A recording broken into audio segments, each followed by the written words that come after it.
the box.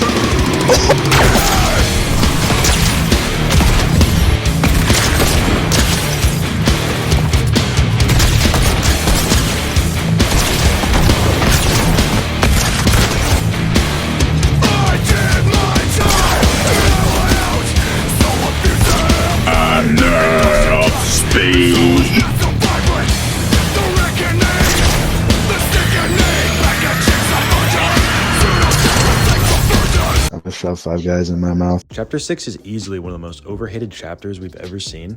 I'd say honestly, I liked it more than the last two, hot take. Season 1 of this chapter is probably a top 10 for me, and if they would have kept the map as absolutely peak as it was in Season 1, I think this would more widely be received as one of the better chapters. I also liked the Star Wars season. I don't know why everyone was hating on that one. Genuinely, I think that was such a fun season. They added a mythic version of my favorite gun, the Mammoth Pistol, this chapter, so I guess by default that makes it my favorite weapon. Most of the new guns they added were super solid, and I love all the on-vaults they did, as well as remaking Chapter 5 guns to have hit scan. I just think the loot pools this chapter was way better than the last two, honestly. My biggest complaint about this chapter is definitely that the map was way too big. It was sick at the start, but when you have so many POIs on a map this big, none of them can really shine as much, and it also just makes games so much longer with so much less fighting.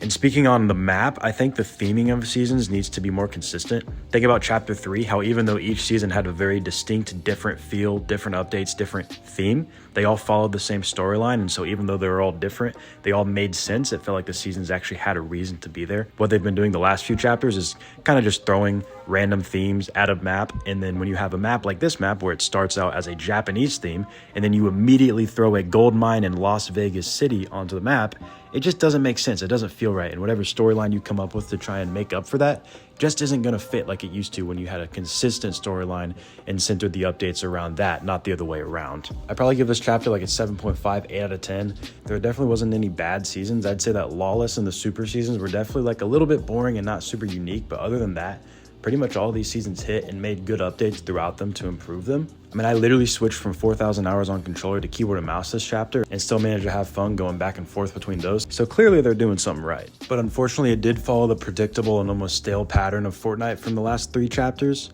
Until they do things like revert to the graphical and update style of the first 3 chapters, stop spoiling their seasons ahead of time and build up insane amounts of hype, put incredible focus on storyline and live events. The magic of this game that I fell in love with years ago unfortunately cannot be properly recreated until they do those things. But I think this chapter has been the closest we've gotten to some of those. Now, I'm not about to wimp out and go all soft and say, oh, this was the best chapter ever, I'll miss it so much. I won't let nostalgia blind me, and because of that, I can also say that this chapter, I think, did things better than the last 2.